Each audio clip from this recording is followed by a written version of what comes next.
Type के solution जो है उनकी बात करते हैं।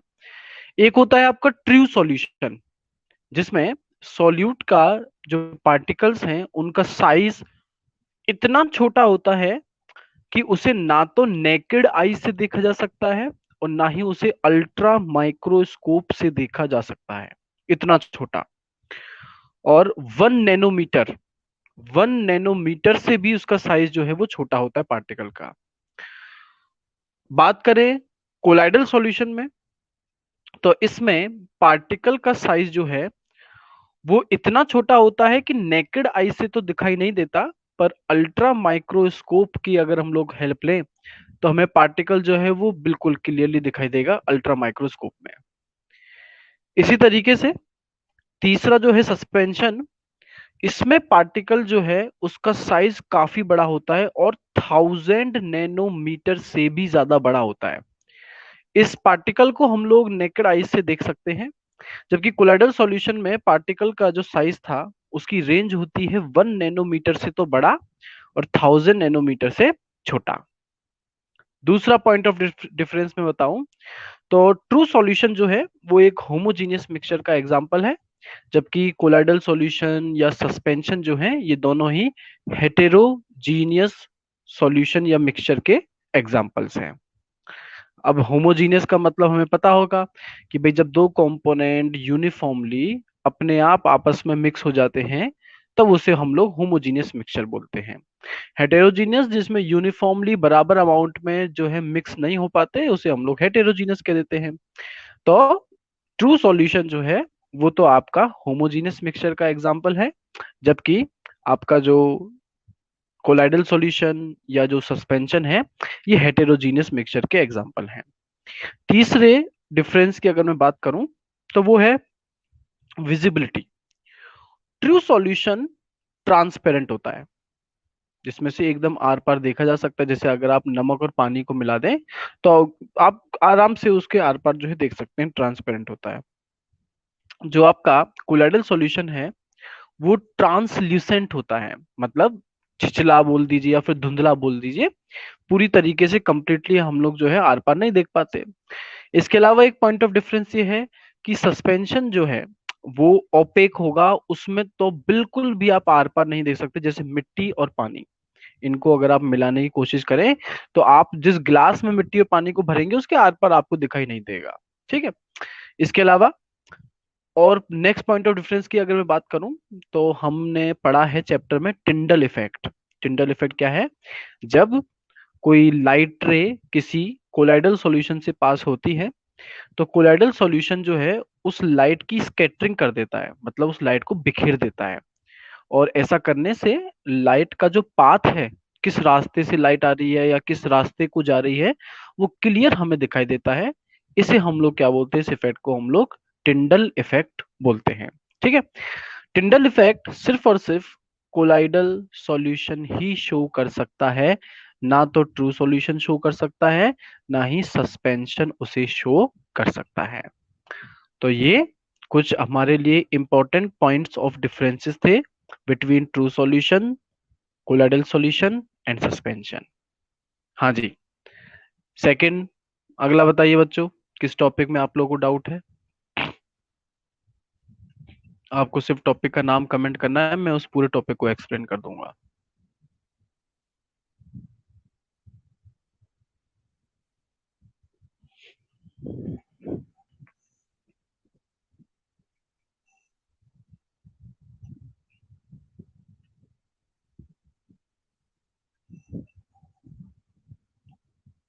करो बच्चों, कमेंट करो।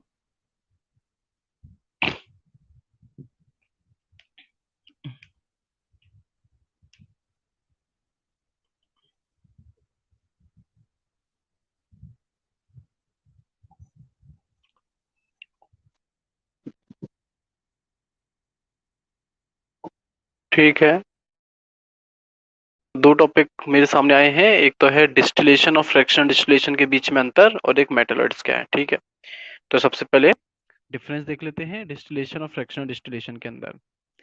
डिस्टिलेशन वो तरीका है जिससे आप एक होमोजीनियस मिक्सचर को सेपरेट कर सकते हो जिसमें दोनों कंपोनेंट्स लिक्विड स्टेट में हो, दोनों एक दूसरे में मिक्सिबल घुल जाएं, और सबसे इंपॉर्टेंट पॉइंट ये कि दोनों लिक्विड्स के बॉइलिंग पॉइंट में जो डिफरेंस है वो 25 केल्विन से ज्यादा होना चाहिए। जैसे मान लो एक कंपोनेंट है, उसका बॉइलिंग पॉइंट जो है वो है 100 केल्विन, दूसरा जो है उसका है 50 केल्विन, तो अंतर जो दोनों में आएगा वो 50 केल्विन का आएगा, 25 केल्विन से ज्यादा हो गया। तब हम लोग डिस्टिलेशन का सहारा लेते हैं। फ्रैक्शनल डिस्टिलेशन सेम टाइप का सॉल्यूशन, होमोजीनियस हो, दोनों कंपोनेंट लिक्विड स्टेट में हो, दोनों एक दूसरे में मिक्सिबल हो, घुल जाएं, पर दोनों कंपोनेंट्स के बॉइलिंग पॉइंट में जो डिफरेंस है, जो अंतर है, वो 25 केल्विन से कम होना चाहिए। जैसे एक कंपोनेंट का बॉइलिंग पॉइंट है 100 केल्विन, दूसरे का है 90 केल्विन, तो यहाँ जो डिफरेंस है, जो अंतर है, वो सिर्फ 10 केल्विन का आएगा, जो 25 केल्विन से कम है। तो इस केस में फ्रैक्शनल डिस्टिलेशन की हेल्प ली जाती है। ठीक है। फिर दूसरा डिफरेंस ये है कि डिस्टिलेशन में हम लोग एक्स्ट्रा फ्रैक्शनेटिंग कॉलम का इस्तेमाल नहीं करते, जबकि फ्रैक्शनल डिस्टिलेशन के अंदर फ्रैक्शनेटिंग कॉलम जो है उसका इस्तेमाल किया जाएगा। तीसरा, डिस्टिलेशन में दोनों में से एक ही कंपोनेंट के वेपर्स बनते हैं और वही वेपर्स आगे कंडेंस होते हैं, पर फ्रैक्शनल डिस्टिलेशन में दोनों कंपोनेंट्स के वेपर्स बनते हैं, बस जो कंपोनेंट फ्रैक्शनेटिंग कॉलम को एक्सकेप कर पाएगा सिर्फ वो ही आगे लिक्विफाई हो पाएगा। तो ये तो अपने डिफरेंसेस हो गए डिस्टिलेशन और फ्रैक्शन डिस्टिलेशन के बीच में। बाकी मनीष यादव ने कमेंट किया है मेटेलॉइड्स। तो मेटेलॉइड्स क्या हैं? मेटेलॉइड्स वो एलिमेंट्स होते हैं जो कि मेटल्स और नॉन मेटल्स दोनों की प्रॉपर्टीज को शो करते हैं। इन एलिमेंट्स को मेटल्स और नॉन मेटल की बाउंड्री पर रखा जाता है, जैसे सिलिकॉन हो गया, बोरोन हो गया, जर्मेनियम हो गया, गैलियम हो गया। ये ऐसे एलिमेंट्स हैं जो कि मेटल और नॉन मेटल की बाउंड्री पर रखे हुए हैं, और ये मेटल और नॉन मेटल दोनों की जैसी प्रॉपर्टी शो करते हैं, इन्हें हम लोग बोलते हैं मेटलॉइड्स। हाँ जी। नेक्स्ट अगला बच्चों, जो भी आपका, वह compounds are classified pure. Compound इसीलिए प्योर कहे जाते हैं क्योंकि कंपाउंड के अंदर दो या उससे ज्यादा एलिमेंट्स केमिकली कंबाइन होकर के एक ही सब्सटेंस बना देते हैं। इम्प्योर तब कहलाते जब अलग अलग टाइप के कंपाउंड्स होते, पर अगर सारे कंपाउंड, सारे के सारे कंपाउंड उस सब्सटेंस में एक ही तरीके हैं तो प्योर ही कहलाएगा। प्योर की डेफिनेशन ये है जो एक ही टाइप की चीजों से बना हो। अब H2O है, कंपाउंड है, H2O, फिर दूसरा H2O, तीसरा H2O, तो यहाँ सिर्फ और सिर्फ क्या मौजूद है? H2O, water molecule. तो यहाँ पर ये H2O कंपाउंड आपका प्योर ही कहलाएगा। पर अगर मैं बोल देता H2O है, साथ में CO2 है, दो अलग अलग कंपाउंड हो गए, तब ये आपका इम्प्योर कहलाता। हाँ जी। नेक्स्ट अगला, तो मुझे लग नहीं रहा कि ज्यादा बच्चे जो हैं पढ़ के आए भी हैं, या रिवीजन का कोई फायदा निकलेगा इन लोगों का।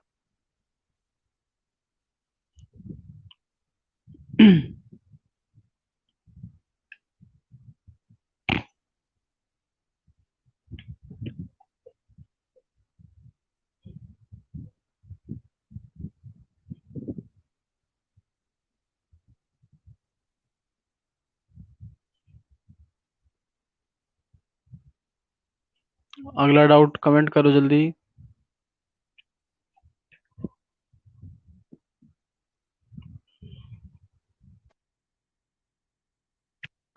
Methods of purification of the mixture. अरे मनीष भैया, इसमें भी कौन सा मेथड, वो तो कमेंट करो।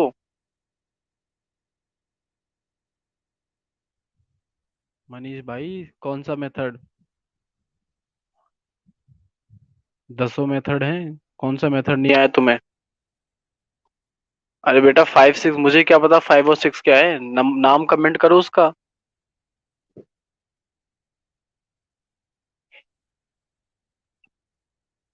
अगर 5 और 6 डिस्टिलेशन फ्रैक्शन डिस्टिलेशन है तो अभी समझाए मैंने, दोनों के बीच में डिफरेंस बताया था जब।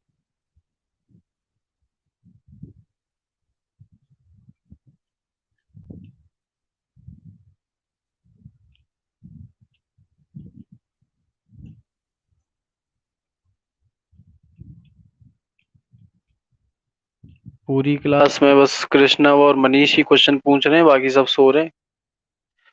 कृष्णव का डाउट आया है, क्रिस्टलाइजेशन या इवापोरेशन में से सबसे ज्यादा अच्छा मेथड कौन सा है सॉल्ट को? ठीक है, क्रिस्टलाइजेशन ज्यादा बेटर है।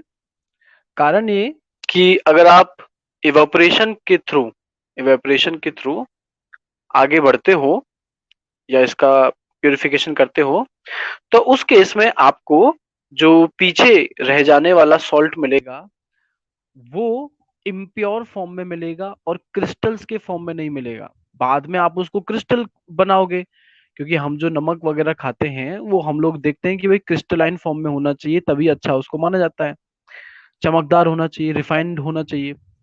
पर जब हम लोग क्रिस्टलाइजेशन के थ्रू बनाते हैं तो उसमें बड़े बड़े क्रिस्टल्स बनते हैं सॉल्ट के, और ये नॉर्मल इवेपोरेशन के थ्रू जो नमक मिला है उससे ज्यादा प्योर होते हैं, इम्प्योरिटीज इनमें कम से कम पाई जाती है, रिफाइंड होता है।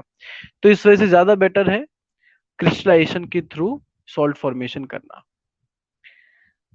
तो विशाखा ने किया है सब्लिमेशन कमेंट। सब्लिमेशन का मतलब समझ लो पहले। सब्लिमेशन का मतलब होता है सॉलिड का डायरेक्टली गैस में कन्वर्ट होना, या इसका उल्टा मतलब गैस का सॉलिड में कन्वर्ट होना भी सब्लिमेशन ही कहलाता है। तो ये सब्लिमेशन मेथड जो है ये हम लोग कब इस्तेमाल में लेते हैं पहले वो समझ लो। हम लोग इसका यूज तब लेते हैं जब दोनों कंपोनेंट सॉलिड स्टेट में हो। पहली चीज, अब भाई सॉलिड स्टेट में अगर दोनों कंपोनेंट हैं तो ये मिक्सचर होमोजीनियस होगा कि हेटेरोजीनियस होगा? जल्दी कमेंट करके बताओ पहले तो। अगर दोनों कंपोनेंट सॉलिड स्टेट में है तो होमोजीनियस मिक्सचर होगा कि हेटेरो होगा?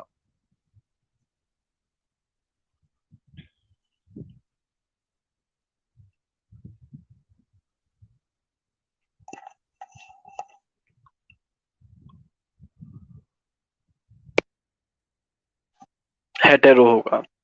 तो दोनों आपस में घुलेंगे मिलेंगे नहीं, पर दोनों सॉलिड दिखने में एक जैसे होंगे, जैसे कि कैम्फर, कपूर और अमोनियम क्लोराइड या फिर NaCl नमक ले सकते हैं। तो कैम्फर और नमक दोनों एक जैसे व्हाइट क्रिस्टल फॉर्म में, पाउडर फॉर्म में दिखाई देते हैं। अब दोनों एक दूसरे में मिक्स हो गए मान लो हमसे गलती से, और अब हम लोग चाहते हैं कि कैम्फर जो है वो सॉल्ट से अलग हो जाए। तो इसके लिए हमें क्या करना है? अच्छा, इसमें कंडीशन ध्यान रखना, दोनों सॉलिड में से एक सॉलिड ऐसा होना चाहिए जो इजीली इवोपोरेट हो जाए। ठीक है, इसे हम लोग बोलते हैं वोलेटाइल सब्सटेंस। तो दोनों सॉलिड में से एक जो है वो आपका होना चाहिए वोलेटाइल सब्सटेंस।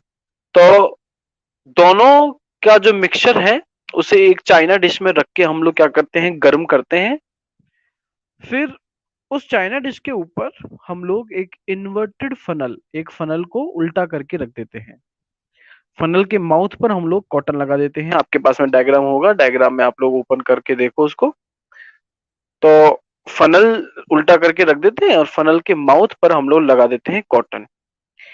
अब जब चाइना डिश को आप हीट गर्म करेंगे तो इन दोनों में से सॉल्ट और कैम्फर में से वो सॉलिड से डायरेक्टली गैस में कन्वर्ट होगा जो वोलेटाइल होगा, जो कि यहाँ पर कैम्फर है। तो गर्म करने पर सॉल्ट तो आपका चाइना डिश में ही रह जाता है, और जो आपके कैम्फर के पार्टिकल्स हैं वो इवोपरेट होने लग जाते हैं, सीधा सॉलिड से सीधा गैस में कन्वर्ट होना शुरू कर देते हैं। जैसे जैसे ये वेपर ऊपर जाता है वैसे वैसे ठंडा भी होने लग जाता है, और फनल की वॉल दीवार से जैसे टकराता है ठंडा हो जाता है, और ठंडा होने के साथ ही ये सीधा गैस से सॉलिड में कन्वर्ट हो जाता है। दोनों तरफ से सब्लिमेशन ही हो रहा है, और सारा कैम्फर ऊपर जाकर के डिपॉजिट हो जाएगा, और पीछे आपका जो है वो रह जाएगा आपका सिर्फ सॉल्ट। फिर बात करें एक और मेथड जो मनीष यादव ने कमेंट किया है, वो है क्रोमेटोग्राफी। ये जो क्रोमेटोग्राफी प्रोसेस है, ये जिस प्रिंसिपल पर, जिस फंडे पर बेस्ड है, वो फंडा या प्रिंसिपल क्या है? वो है power of adsorption. Power of adsorption. दो चीजें होती हैं, एक होता है एडजॉर्प्शन और एक होता है एब्जॉर्प्शन। एब्जॉर्प्शन के अंदर पार्टिकल बाहर अंदर हर जगह पाया जाता है, बराबर अमाउंट में, बाहर भी और अंदर भी। पर एडजॉर्प्शन में पार्टिकल सरफेस पर ही पाया जाता है। तो एडजॉर्प्शन का मतलब पार्टिकल्स का सरफेस पर ही चिपक के रह जाना। तो जनरली क्रोमेटोग्राफी हम लोग ऐसे कंपोनेंट्स को एक दूसरे से सेपरेट करने के लिए इस्तेमाल में लेते हैं जो कलर्ड हो, कलरफुल हो, और दोनों कंपोनेंट में से एक कंपोनेंट की एड्सॉर्प्शन पावर दूसरे से ज्यादा होती है। एग्जाम्पल के तौर पर इंक और वाटर अगर हम लोगों ने ले लिया, इंक वाटर में मिल गई, वाटर जो है वो ब्लू कलर का सॉल्यूशन तैयार हो गया। अब मैं चाहता हूं कि भाई ये जो कलर्ड इंक मैंने डाली ये वाटर से अलग हो जाए। तो इसके लिए हम लोग जो है एक फिल्टर पेपर का इस्तेमाल करेंगे।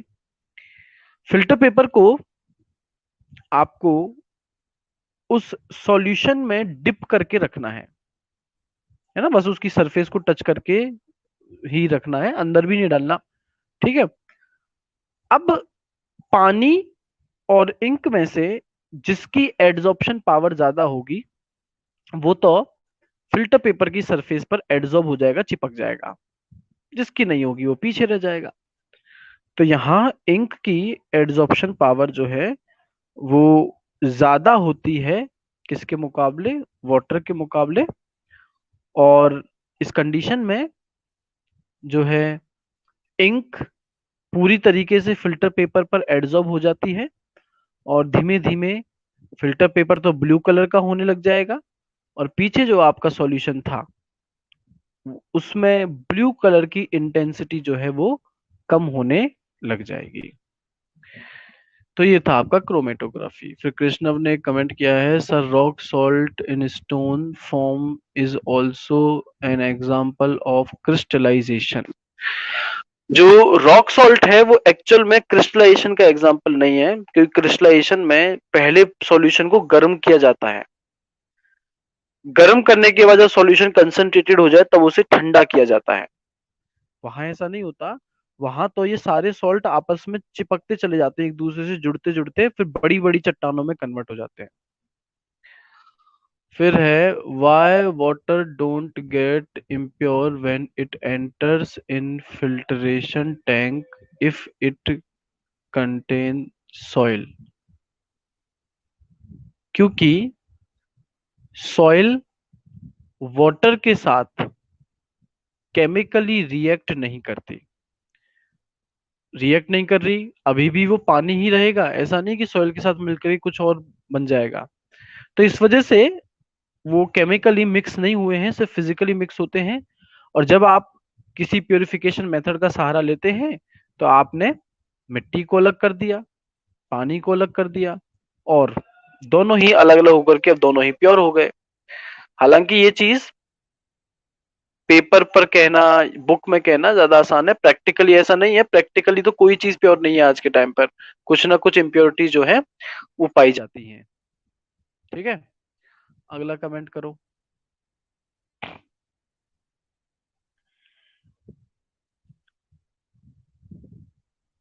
तो सिर्फ क्लास में 3 बच्चों के ही डाउट आए हैं मेरे पास, बाकी बच्चों को भाई पढ़ना लिखना नहीं है, तो बेटा टाइम भी क्यों खराब कर रहे हो। बिना पढ़ के आओगे तो रिवीजन मेरा होगा, तुम्हारा नहीं होगा। टिंडल इफेक्ट भैया, मनीष ध्यान से क्लास लेट ज्वाइन करी थी क्या? टिंडल इफेक्ट समझाया तो था जब मैं डिफरेंसेस समझा रहा था, ट्रू सॉल्यूशन, कोलाइडल सॉल्यूशन और सस्पेंशन के बीच में, तब मैंने टिंडल इफेक्ट को समझाया था और उसके बेसिस पे अंतर बताया तो था। अब बेटा एक ही चीज को बार बार रिपीट करवाना थोड़ी ना अच्छा लगता है। हाँ जी, अगला बोलो, अगला डाउट कमेंट कीजिए।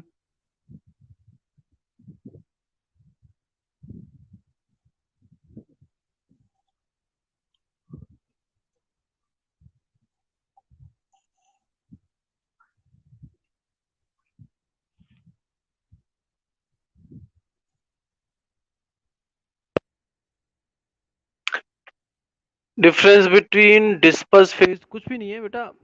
जैसे मैंने आपको बताया,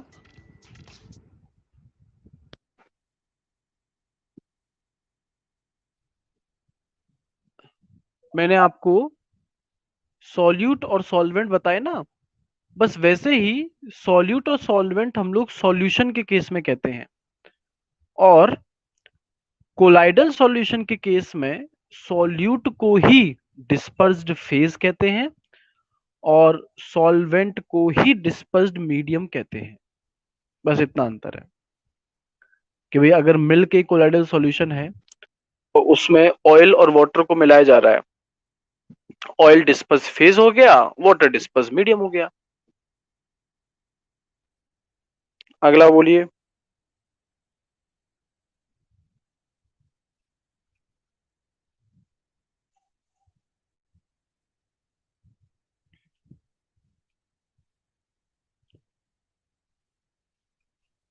नेक्स्ट डाउट बोलो।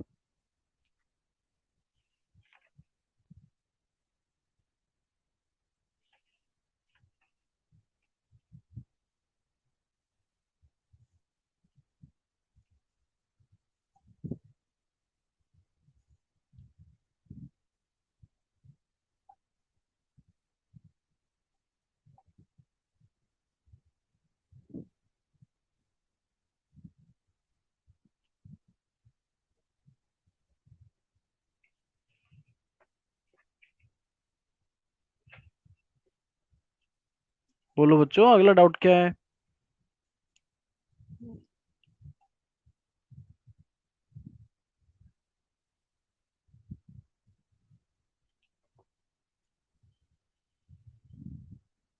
कोई डाउट है भी या नहीं? ठीक है, कृष्णम का आया है। How can a state of matter can act as another state of matter? Spray water act as air? ये देखो, थोड़ा सा गलत कॉन्सेप्ट है तुम्हारा। ये जो कॉन्सेप्ट है जो तुम कह रहे हो कृष्णा, ये एक्चुअल में सॉल्वेंट या डिस्पर्स्ड मीडियम जो है उसके बिहाफ पर दिया गया है। जैसे जब तुमने वाटर को स्प्रे किया तो वो एयर में आ गया, यहाँ कोलाइडल सॉल्यूशन बनता है। अब कोलाइडल सॉल्यूशन में यहाँ डीपी जो है डिस्पर्स्ड फेज, वो तो क्या है, वाटर। और जो डीएम डिस्पर्स मीडियम है वो क्या है, एयर। अब क्योंकि डिस्पर्स मीडियम मतलब सॉल्वेंट जो है उसका अमाउंट सॉल्यूट के कंपैरिजन में बहुत ज्यादा होता है, तो जो सॉल्यूशन कोलाइडल सॉल्यूशन तैयार हो रहा है हम लोग उसे यहाँ गैसियस कोलाइडल सॉल्यूशन ही कह देते हैं, क्योंकि यहाँ डीएम जो है वो क्या है, वो यहाँ पर एयर है, गैस है। इसी तरीके से मान लो तुमने एक सॉलिड को एक लिक्विड के अंदर मिलाने की कोशिश की ताकि कोलाइडल सॉल्यूशन बन जाए, तो यहाँ पर क्योंकि डिस्पर्स्ड मीडियम लिक्विड है, तो आप इस सॉल्यूशन को कोलाइडल सॉल्यूशन को आप एक लिक्विड कोलाइडल सॉल्यूशन कह दोगे। तो ये जो है डिपेंड किस चीज पे कर रहा है कि आपका जो डिस्पर्स्ड मीडियम है उसकी फिजिकल स्टेट क्या है। अगला कमेंट करो। नहीं है तो भी कमेंट करो कि सर क्लियर हो गए सारे डाउट।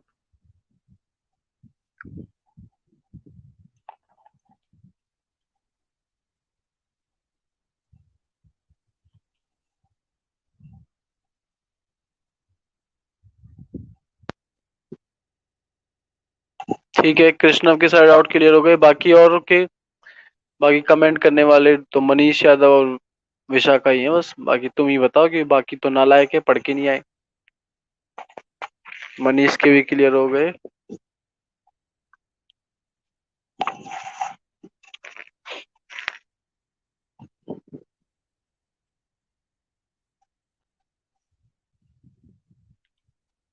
ठीक है, तो मैं कुछ क्वेश्चन पूछ रहा हूँ, आप लोग जवाब दो, कमेंट करो। ठीक है, मैं चार ऑप्शन दे रहा हूँ, आप मुझे बताओ विच of the following is not a mixture. जो मैं ऑप्शन बोलूं उनमें से वो कौन है जो मिक्सचर नहीं है? पहला ऑप्शन है सोप सॉल्यूशन, ए। दूसरा जो एग्जांपल है बी जो है वो है ब्लड। सी तीसरा है कार्बन डाइऑक्साइड, और डी जो है वो है कोल। इनमें से कौन जो है वो मिक्सचर नहीं है? A soap solution, B blood, C carbon dioxide, या डी कोल।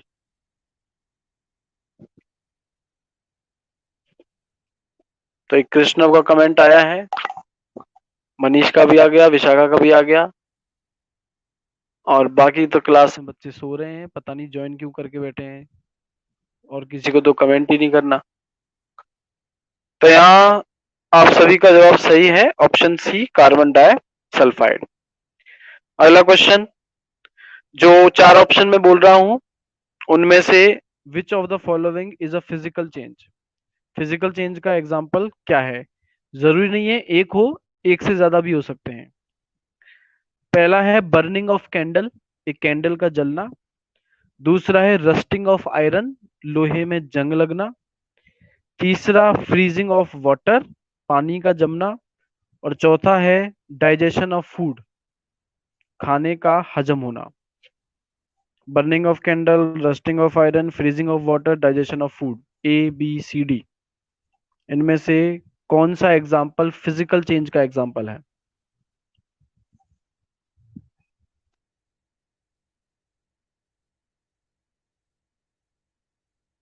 कृष्णम का कमेंट आ गया है,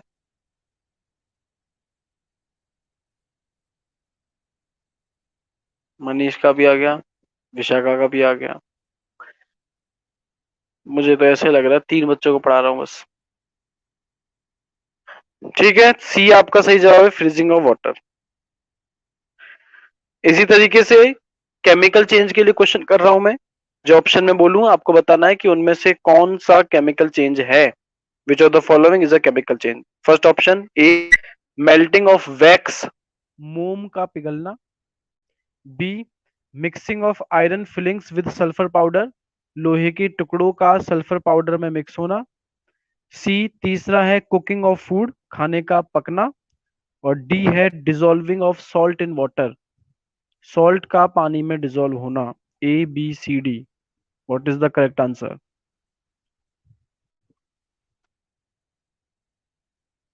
ठीक है, कृष्ण का कमेंट आ गया।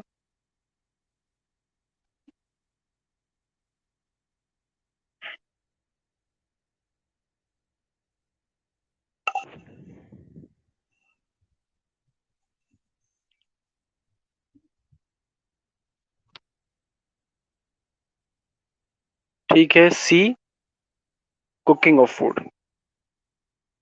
फिर जो मैं चार ऑप्शन बोल रहा हूं आपको बताना है इनमें से कौन सा स्टेटमेंट ट्रू है, ट्रू और फॉल्स जो है उसकी तरह है। Which of the following statement is true? ठीक है, पहला statement A homogeneous mixture can have variable composition.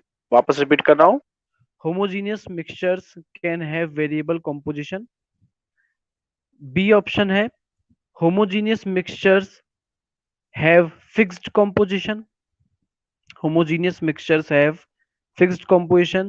C तीसरा heterogeneous mixture have fixed composition, heterogeneous mixtures have fixed composition. और D चौथा salt solution is a heterogeneous mixture, salt solution is a heterogeneous mixture। आपको बताना है इनमें से true statement कौन सा है।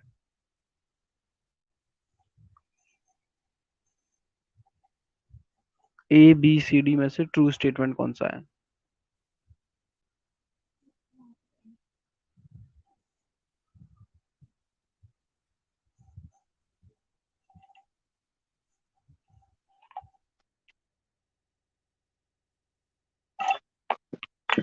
एक बार फिर से, option A homogeneous mixtures have variable composition. B homogeneous mixtures have fixed composition. C heterogeneous mixtures have fixed composition. या D salt solution is a heterogeneous mixture।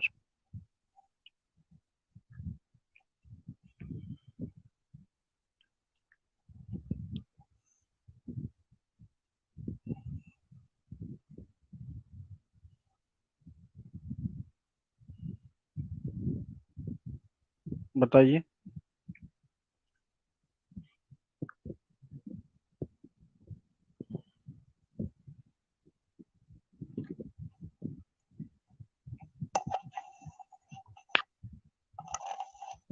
अरे भाई, पहला ऑप्शन है कि होमोजीनियस मिक्सचर का कॉम्पोजिशन डिफरेंट होता है। दूसरा है होमोजीनियस मिक्सचर का कॉम्पोजिशन फिक्स होता है। तीसरा है हेटेरोजीनियस मिक्सचर का कॉम्पोजिशन फिक्स होता है। और चौथा है कि सॉल्ट सॉल्यूशन जो है वो हेटेरोजीनियस मिक्सचर है। इन चारों में से करेक्ट ट्रू स्टेटमेंट कौन सा है?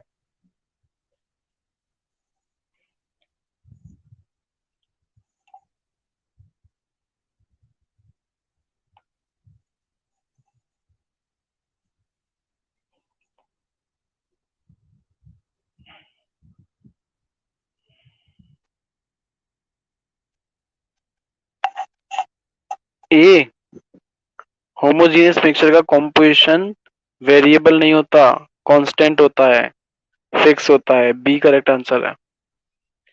लास्ट क्वेश्चन करो। 40 gram, 40, 40 gram common salt is dissolved in 320 gram of water.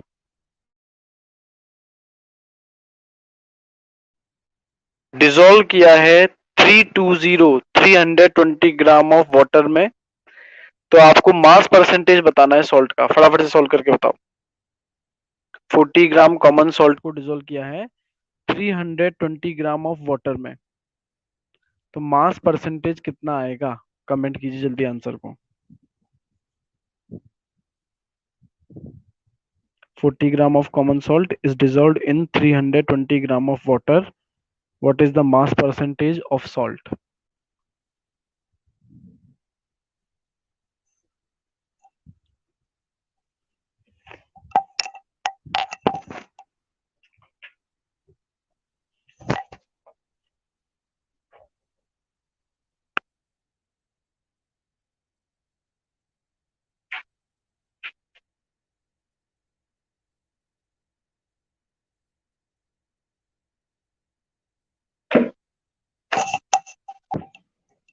Vishakha ने कमेंट किया है सबसे पहले।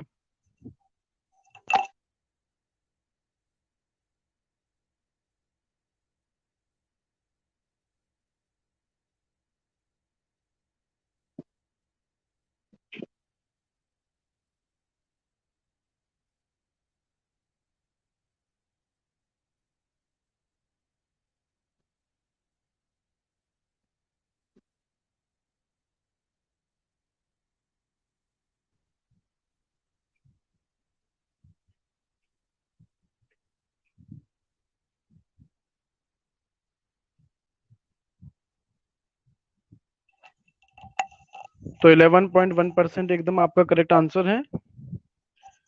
तो बच्चों, इस चैप्टर के सारे डाउट्स आपके क्लियर हो गए हैं। अब जो सिलेबस में नेक्स्ट चैप्टर है, अब वो आप देख लीजिएगा कि थर्ड है, फोर्थ है, कौन सा है। उस चैप्टर को आप लोग नेक्स्ट क्लास में प्रिपेयर करके रखिएगा। हम लोग उसका रिवीजन करेंगे नेक्स्ट क्लास में। ठीक है, चलिए, थैंक यू।